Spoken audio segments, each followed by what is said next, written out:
Nah, bro, I'm done with this game, seriously.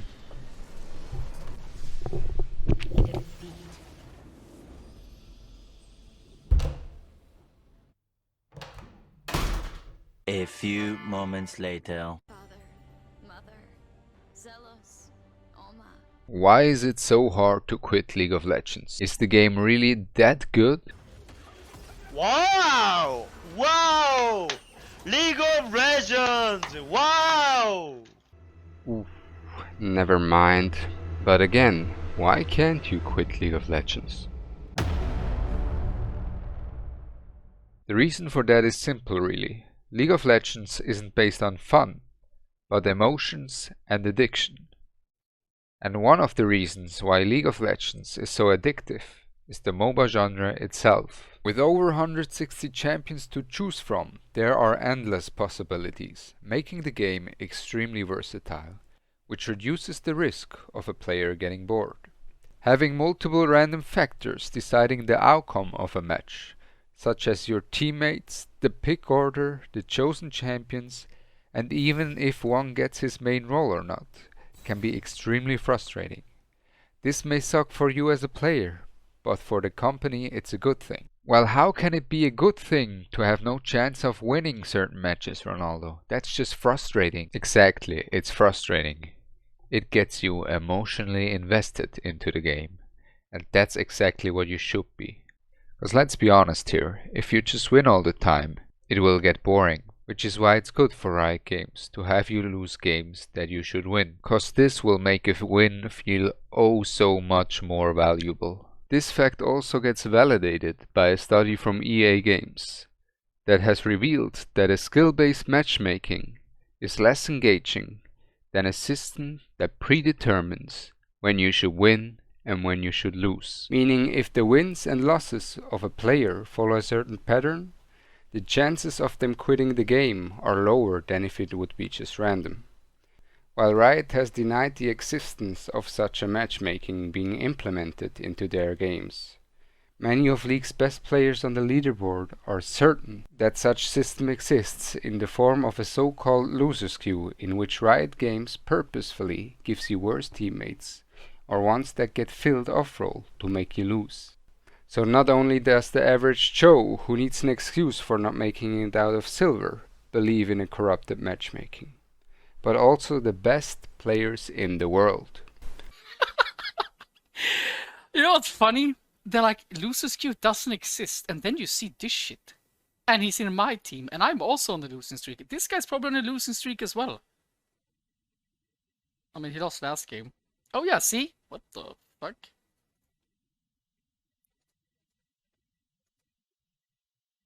Yeah, oh my god, holy hell. See? We're all just put together. And then enemy team are probably winning every single game they play. Yeah. I mean, what? Are the developers lying, or is it just all a big conspiracy theory? Well, all I can say is that from a logical standpoint of view, there's absolutely nothing stopping Riot Games from implementing such matchmaking. And it would even make sense to do so why wouldn't they? Having certain win and loss patterns is just one way in which a video game company can increase the chance of having a player get addicted to their game. There are many ways to apply fixed matchmaking, and therefore to lower the likelihood of a player quitting the game. One of which is to prevent players from achieving their desired rank. Most players that have played ranked have a personal goal set, what rank they want to achieve at some point, and therefore have a low probability to quit the game before they reach their desired rank. Once the player got to their set goal though, the chance of them quitting is quite high due to them losing motivation. Well, Riot Games obviously knows about this and has put countermeasures into place to make it harder for you to rank up. These measures also have the glorious side effect that when you eventually rank up, chances of you quitting are much lower. But how, you may ask? Well, it's all psychological manipulation, so let me explain it to you. After you reach your desired and probably deserved rank, chances are that you will quit. Therefore, if you had to sweat for it, failed on multiple occasions, and at some point finally managed to beat the odds to get to your desired rank, the chance of you quitting afterwards is massively decreased. Since you had such a long journey to get there, the joy of achieving your goal is much higher, and so is the dopamine hit you get from it. Having someone feel so rewarded for their effort will cause them to play a few more games, which is all that really is needed to keep a player hooked on the game. Which is why Riot Games has implemented countermeasures to make it harder for you to get to your desired rank. The first measure that is being taken is the so-called hidden MMR system. What the fuck? I'm in a full Challenger Grandmaster lobby on my fucking 300 LP account. Decade. Dodged promos like 5 fucking times. Great win rate. And you give me 20 at 288. Fucking look my mid laner. Look my mid laner. Look his elo. Look. 1.3k LP. And you give me 20. I don't have a voice to scream, bro. Riot! This system evaluates if a player deserves the rank he currently is in or not, and gives him more or less LP based on that. For example, if you're on Platinum 2, but the system thinks you should be Platinum 4, it will give you 20 LP for a win, but take 30 for a loss, making it significantly harder for you to climb up the ladder. This system can be extremely frustrating, and no one really knows how it evaluates if someone should gain more or less LP. A common complaint is that it's way easier to lower your MMR and therefore lower your LP gain than getting your MMR back up to raise your LP gain. This might not sound oh so significant at first, but the flaws of this system really start to show upon the creation of a new Smurf account. It is said that if someone is hard stuck in an elo lower than master tier, it's easier for them to climb with a new account than with their initial one. Since I was tired of receiving 22 LP per win and losing 28 per loss in Platinum, I wanted to put this to the test myself, and I felt as this is the perfect time to try it out. The results of it were actually mind-blowing. After the creation of my Smurf account, I was able to reach Master Tier, while on my main account I was still Platinum. Interesting. While I would have never expected such an extreme result, it proved the experiment as an absolute success, and that the MMR system is not just a bit, but extremely flawed. An easy solution to fix this system would be to give everyone 25 LP per win and take 25 per loss. This would result that at some point everyone will eventually end up in their deserved rank, and it would be way less frustrating. But they would never do that, because they don't want the system to be fair. They want the system to be addictive, which is also why they would never even think about going for a more fair approach. And the fact that the MMR system is hidden is just too perfect for Riot Games, since no one exactly knows how the MMR system evaluates one's LP gains.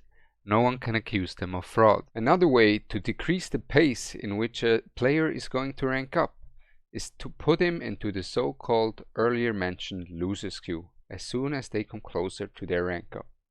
So once you're at Silver 1, 90 LP for example, you will get matched with some off-roll players, you will be off-roll, some people on a loss streak that are tilted, until you drop until like even Silver 2, 0 LP, right? And it's so frustrating. The average person would just leave the game. But that's why they precisely put you in losers queue as soon as you get closer to your rank up. Because as soon as you're closer to your rank up, you will have that spark of hope. Even if you go on a losers queue. After the losers queue, you were like, damn, I was so close, I can manage it. And you will keep on playing. But on the other hand, if you were on Silver 4 for an eternity, and you would go on a 10-game losing streak on Silver 4, you would be like, you know what, it's not worth it, I'm out, peace.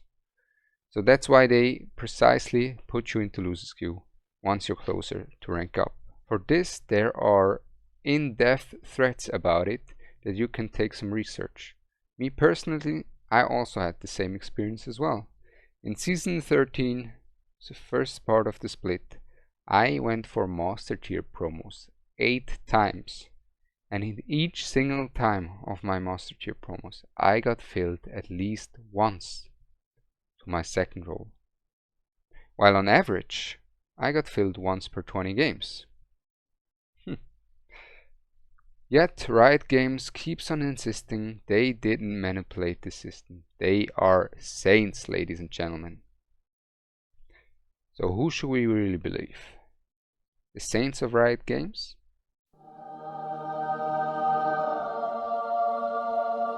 Or some data? Let's move on to the worst part and the main reason why you got addicted to League of Legends in the first place. Winning, climbing the ranks, or even making a big outplay all release different amounts of dopamine. It's exactly that dopamine hit that drives you to play the game. While at first glance, the increase of happiness hormones might not sound all that bad, right? But what else increases your dopamine levels? Cocaine, weed, alcohol, amphetamines, or nicotine. The exact same effect that makes you an addict to drugs is the one that initially makes you a League addict. Gaming addiction is more severe than one might think at first. Staying on the topic of drugs though, the more you consume them, the less you will feel their impact. And the same goes for League of Legends. The more you play League of Legends, the less you will feel from winning a game, for example. Which is the exact reason why a lot of people, after they win a ranked game in League of Legends, they don't feel happy anymore. They feel empty.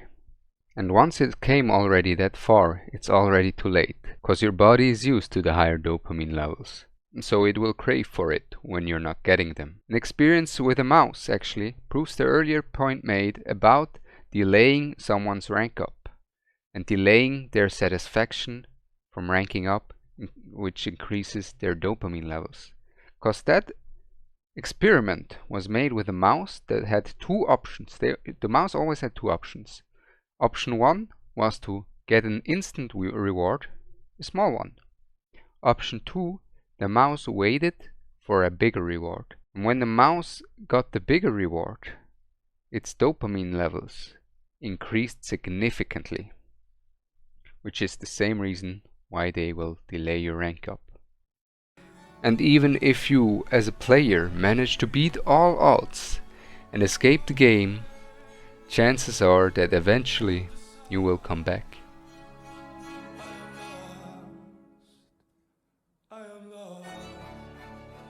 Because the final piece of the puzzle, which is crucial for keeping the player base, has been perfected by League of Legends.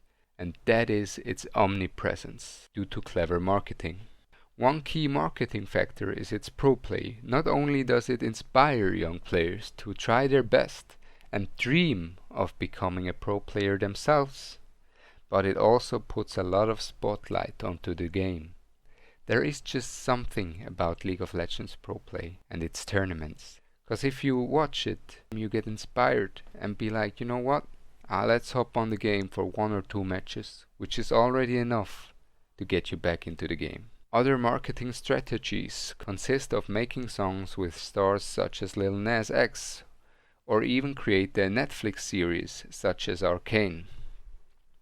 Quality content like this draws a lot of attention to the game, and just like pro play incentivizes ex-players to come back to the game and give it another shot. Another reason for a player coming back is that he may have quit, but his friends didn't.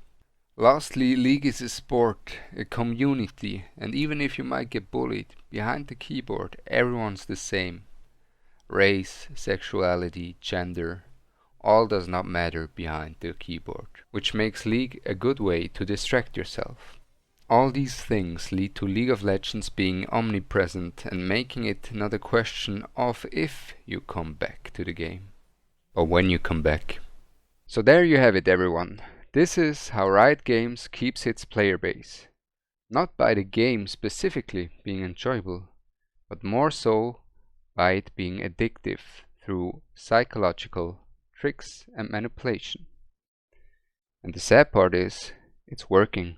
And the thing that is even worse is that they are not the only ones that use such tricks.